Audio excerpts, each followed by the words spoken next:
Alright guys, how are you? Pretty good? Yeah.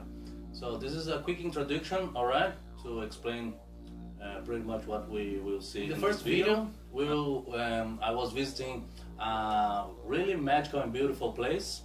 Was a really important place to the Noongar culture.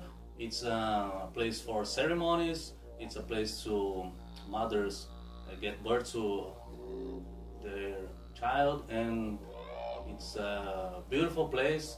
And it was in the King's Park here in Perth. Okay, so this first video, it's a quick introduction to show you these landscapes, and it's a really beautiful place. Okay, in the second video I was doing a quick research about the Aboriginal culture, and I was visiting the beautiful Ernest Bernted Museum of Anthropology here in WA in Perth, inside the University of Western Australia. Okay, and as you know, it's almost impossible to film or take any pictures inside any art gallery, so I was sneaking inside just to show you some images. Okay, and yeah, in the third part I will explain an analysis to you guys an Aboriginal piece of art. Okay, and tell you about the dream time and everything related to the paint work of these cultures, the Aboriginal culture. Okay, so let's go to the video. See ya.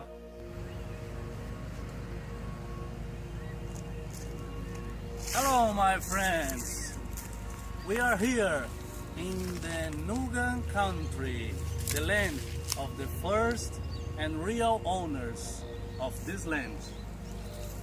And we are here in the middle of the bush to talk about the Aboriginal culture, and specifically about the Aboriginal art production.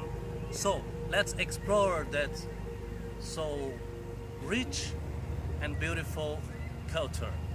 Let's go. In this video I will explore the Aboriginal culture, and more specifically an arm of it, the Aboriginal cultural production. I will try to show to you guys how rich this culture is. How rich! Again, don't cut. Keep going, keep going, keep going. I will try to show to you guys how rich this culture is in its different aspects as music, dancing, body paint, draw and painting, sculptures and the stories. This last representing the literature and the way the Aboriginal have to pass experience through next generations. In my opinion, the Aboriginal are more advanced than our modern European culture, because they have the knowledge about how use the resource without explore and extinguish the land. Aboriginal are living and surviving on this land for at least 40,000 years, and differently of the European explorers, they can coexist with another species. European explorers came to this land maybe 300 or 400 years ago, just to explore, sail and dig deeply on the mother's land skin, trying to reach her blood and precious stones, and leaving behind a track of destruction and poverty.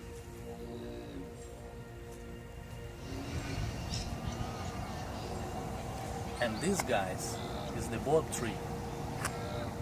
It's a really important tree for the Aboriginal people, and this one should have more than 100 years. Aboriginals have this knowledge. They can't hunt up until the last kangaroo, because they need to survive to keep their species. And most important, they don't need that. When an Aboriginal tribe see the resources getting low, they normally change their location to start to hunt in another area, fish in another river, giving time to the motherland recover her resources. That notion of coexist with the environment is so advanced because put the whole in front of the individual needs. Put Mother Earth as protagonist rather than the marketing human being. As I said before, there's so much aspects of this culture we can explore because it's such a rich culture. But now let's focus on my first idea to this video, the cultural productions. Better than just talk, in my opinion, it's create a richer experience, a deeply stimulus. By that way, I will show to you guys some that productions. Let's explore one of the great and bigger collection of Aboriginal art.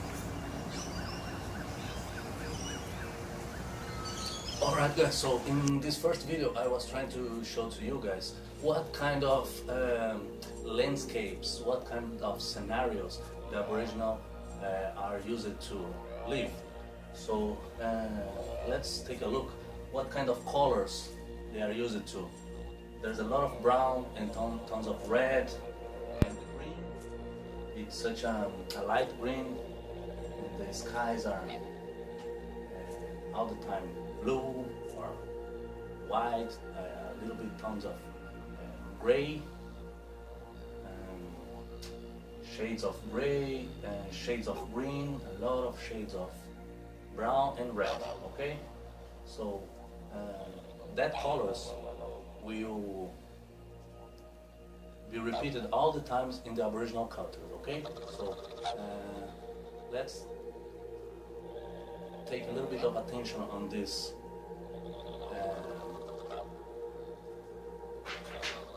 detail, okay? The colors, all right, and the scenarios as well, okay?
Yes, so in this second video I was trying to show you guys, first of all, it's really important, go inside the art galleries and museums, you know, feel the smell, you know, have this kind of experience, okay? It will fulfill your soul and your mind of good things and good culture, okay? So in the second video I was trying to show you a lot of different piece of works, piece of arts, okay? And one of the main characteristics of the Aboriginal art is the dot point, okay? This there's a lot of points, and again the shades of brown and red and yellow, okay? This is one of the main characters, dot points and shades of brown and yellow and red, okay? So let's go to the third video. Alright my friends, so in this third video I will try to explain to you about the dream time and this specific piece of Aboriginal art, okay? So take a look Alright? And let me explain to you. This part of Australia is frequently dry, and the Aboriginal people had to find their water in sockets, a kind of natural water storage place or beneath the seemingly dry creek beds. This is the story of two Jungala men, and they sent down the rain, and the skies responded with an enormous storm. The storm rapidly traveled over the land, blowing thunder and striking the earth with lightning, as the land was so soon running with water. A little bit like a movie, this weather pattern joined with another one approaching from the west, from Wapartali, and become even more formidable. A Kikariaji, a brown falcon, caught the storm and carried it further to the west, dropping it at a place called Purlunjan, there creating a huge body of water, which later became a giant soakage. The falcon, perhaps thinking after its efforts, then dug up the rainbow serpent, a giant Warnayaha, a snake, which helped in carrying water to create Giliumpa, another big lake. Stories such as this are handed down through the generations. This painting shows us the different areas where the story took place, and they contains the icons or traditional Aboriginal symbolic marks that represents the elements of the story. For an example, the short straight lines, like these ones, painting represent both stratocumulus and cumulus mancurdu, the rain clouds. The long lines, both curving and straight, show the flow of the flood water across the land. The concentric circles, like these ones and over there, large and small, show water holes, mulgi, sockage, and maliri lakes, created by the storm. The combination of dots and lines represents the rainstorms. So, as you can see, guys, it's not just a painting or a dot point painting. This kind of painting tell different kind of stories and show, like a map, where is the sockage and where is the lakes, and it's used almost like a book. So the storymen and storywomen from the tribes can pass the stories generation to the generation, and using that kind of representations. Okay, so this is a beautiful and rich culture. Okay, guys. So thank you and see you next time.